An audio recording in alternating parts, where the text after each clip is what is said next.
commit account is always given to an individual, not to a company. It's not like a position that someone can fill. We also, with people, it's important to define the roles and expectations that you have. So on the Apache website, we have a thing that talks about what do we mean by a developer, a committer, our project management committee. So this makes it clear to someone coming into the group, what are the roles people are playing? It's important for Apache also to have contributor license agreements. So this makes sure that we have the rights to the code they submit, but it also gives expectations to the people who are contributing. So moving from people to customs, a lot of times there are traditions in an organization, like how do you participate? Who makes the decisions? Writing these things down instead of just having them kind of understood is important. For example, one thing in Apache we're working through right now is our trademark policy. And that's always been kind of an oral tradition. We have a group of people who kind of know what our trademark policy has been over the last decade, but it's never really been written down. And writing it down is difficult because we didn't do it 10 years ago. So it's important to write these ideas down. Well, how do we as a community make decisions so there isn't an argument later? You can write down all these other kind of processes, coding standards, mailing list etiquette. Writing these down and putting them on your website make it easier for people to know the rules to contribute. You can put these on an FAQ. So here's the Struts project. This is kind of old, but the Struts project's how to help FAQ is a great way to put all of this stuff. A thing on ownership as part of a community. So most of the ownership rules are about the open source license, and the kind of license you choose will help affect the community that you have. But other areas of ownership are about permissions, who can access the code, when do they get permission, who does releases. So to help things with ownership, make sure that the license is easy to find. Openly identify, are there any conflicting business interests? Other kind of things, at least in Apache, one thing that we try to do is we try to really have even though there are definitely leaders, we try to make sure that there's a community involved. It's not a one-man show. Because what happens is when this person eventually leaves, then sometimes the whole community can die. So we really try to make sure that people rotate. Not the same person always does releases. Not the same person is always working on the same code. And we encourage this sort of behavior. Last couple of things on shared goals. We have the idea of what your project's about and what your project is not about. This helps when you have a new contributor who says, this is a really awesome media player you have that plays music. Now I want to add all this video stuff to it.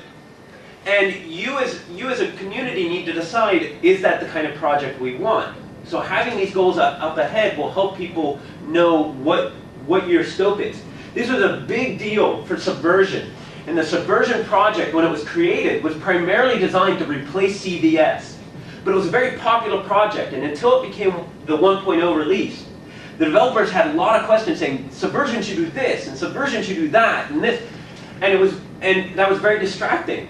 So one thing they did is they clearly said, this is what we're focusing on. We're not doing this, we're doing this. And that helped them be able to say yes to certain contributions and no to other contributions and keep focused in the project. So basically communities are really this idea of a unity of wills, to have the idea that you're all focused on the same thing. The last thing about communication, which is really important, is to make sure that your project has an open, consistent, and archived form of communication, which is primarily meaning you have a website, you have a mailing list, issue tracker, source repository. A lot of people also use IRC for chat, which is really great for good support, but I discourage using it for making decisions. The reason being is that many people can't always be on IRC. If they're at work, they can't get to it. If you're in different time zones, it's hard. So in Apache, even though we'll have people who use IRC to do field user support questions, any important project decision must be made on the mailing list, or it doesn't count. Because this gives people a chance all around the world to contribute and work on it. So that's what we've been talking about. We still have a few more minutes, so two other parts that I want to mention is while communities are important, the code is important too. Particularly, there are things about your code that can help people contribute, aspects of your code. So obviously code that's more useful to developers, we'll find more developers working on it. Some of the biggest open source projects tend to be directly useful to developers. This is why it's sometimes harder to find contributors for things like games, right? Because the users of a game isn't a programmer, for example, so they don't have the skills to contribute back. So if you have something that's useful to developers, you will find more contributors. Make sure that the code builds. If I check your code out, I want to be able to build it without there having to be all sorts of errors. So make sure your trunk always builds. If it's possible, using common standards helps so I can get up to speed on it. We'll come back to composable. Consistent means that the style, the coding style, the organization has consistent structure. And improvable is important. One reason Mozilla has so many contributors is because of plugins, right? So that's an easy way to improve it without having to understand the whole system.